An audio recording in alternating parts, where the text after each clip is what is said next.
안녕하세요. 필쌤의 한국사 교실을 찾아주셔서 감사드립니다.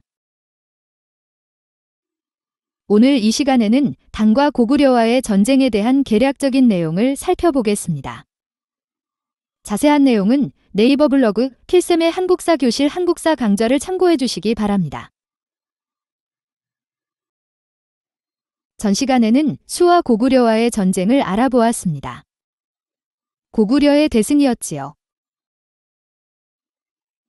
결국 수양제는 전쟁에서도 지고 내부적으로는 대운하 등의 토목공사 사업을 무리하게 진행하여 여기저기서 반란이 일어났고 결국 수는 망하고 새로운 국가인 당이 건국되게 됩니다. 당을 건국한 이는 이연이라는 사람입니다. 우리는 이 사람을 당고조라 부릅니다. 그에게는 여러 아들이 있었는데 아버지를 도와서 당을 건국하는데 가장 공이 컸던 사람은 둘째 아들 이세민이었습니다. 우리는 이 사람을 당태종이라 부릅니다. 그런 그는 자신을 시기하는 형제들을 현무문에서 제거하고 당의 2대 황제가 됩니다. 그의 정치는 여러 방면에서 탁월하여 모범이었다 하여 훗날 중국의 사학자들은 그의 정치를 정관의치라고 부릅니다. 하지만 그는 고구려와 전쟁을 해야겠다는 야심을 가지고 있었고 기회를 보고 있었습니다. 이때의 고구려의 왕은 영유왕이었습니다. 영유왕은 당과의 전쟁을 원치 않았습니다. 그런데 그의 신하들 중에서는 당과의 전쟁을 준비해야 한다는 사람들도 있었습니다. 이 강경파의 우두머리가 바로 연개소문이었습니다. 그는 계금이라고도 불리우는 고구려의 장군이었습니다.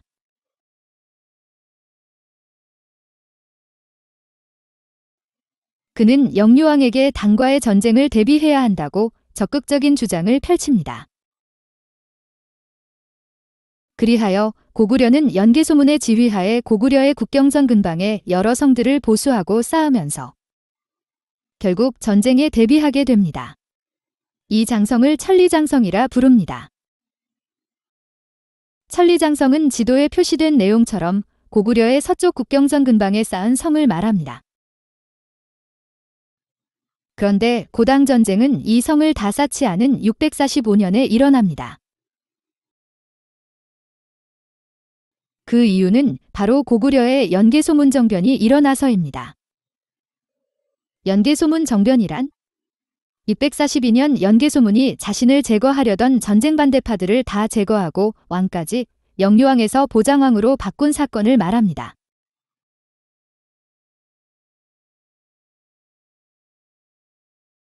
그리고 그는 수상이 되어서 당과의 전쟁을 선언합니다.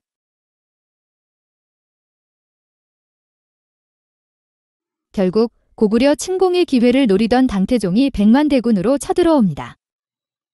우리는 이 전쟁을 1차 고당전쟁이라고 부릅니다.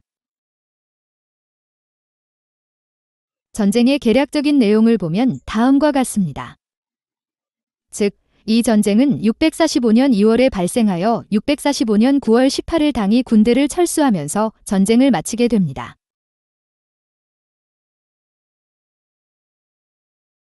좀 더 알아보면 이 전쟁의 특징은 첫째, 주로 당과 고구려의 국경선 근방에서만 싸움이 있었던 전면전 전투이었습니다. 즉, 고구려의 평양성을 직접 건들지 못했다는 말입니다. 그 이유는 여수 전쟁에서의 패배의 교훈 때문이었습니다. 즉, 성을 빼앗지 못하고 평양성을 공격할 경우 보급로가 차단된다는 두려움 때문이었습니다. 물론 당태종의 생각은 약간 달랐지만 그의 고급 장교들의 의견은 다 같았던 것입니다. 즉, 성을 빼앗고 전진해야 안전하다. 뭐 이런 전략이었지요. 그래서 당은 고구려의 국경선에 있는 모든 성을 공격했고 그리고 많은 성을 빼앗기도 합니다. 하지만 신성과 건안성 그리고 마지막 성이었던 안시성에서 결국 크게 물린 것이지요. 그러니까 고당 전쟁의 마지막 전투지는 안시성 싸움 혹은 안시성 혈전이라고 부릅니다. 이 전투는 약 3달 동안 진행된 아주 치열한 전투였습니다. 결과를 먼저 말씀드리면 고구려가 대승을 거둔 전투이었습니다. 이 싸움을 시작하기 전 당태종은 만약에 성을 빼앗으면 성 안의 모든 남자는 한 명도 빠짐없이 다 죽이리라 다짐했다 합니다. 이 소식을 들은 안시성 사람들은 그래 이래 죽으나 저래 죽으나 마찬가지이다 하면서 치열하게 성을 지켰다 전하고 있습니다.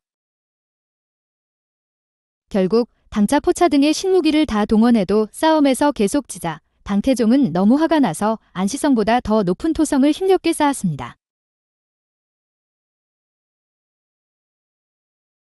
하지만 이 토성도 고구려의 결사대에 의하여 점령되어 당태종의 군대는 크게 대패하고 말았던 것입니다.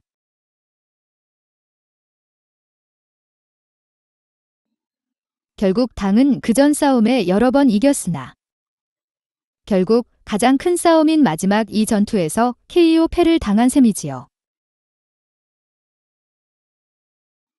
이 고당 전쟁의 마지막 전투를 승리로 이끈 안시성 성주는 전설상의 양만춘 장군으로 알려져 있습니다. 안시성 마지막 전투 때 그가 쏜 화살이 당태종을 눈을 맞추었다는 전설도 함께 전하고 있습니다. 결국 이 전쟁으로 당태종은 전쟁의 종식을 선언하고 당으로의 회군을 결정하면서 이 전쟁이 끝나게 됩니다. 어떠셨나요? 참으로 대단한 고구려의 방어였지요. 결국 이 고당 전쟁은 고수 전쟁에 이어 고구려가 또 승리한 전투로 고구려의 위대성을 세상에 다시 한번 증명한 사건이었던 것입니다. 그럼 필쌤의 한국사 교실 오늘은 고당과의 1차 전투에 대하여 알아보았습니다. 다음에 또 뵙겠습니다. 감사합니다. 안녕히 계십시오.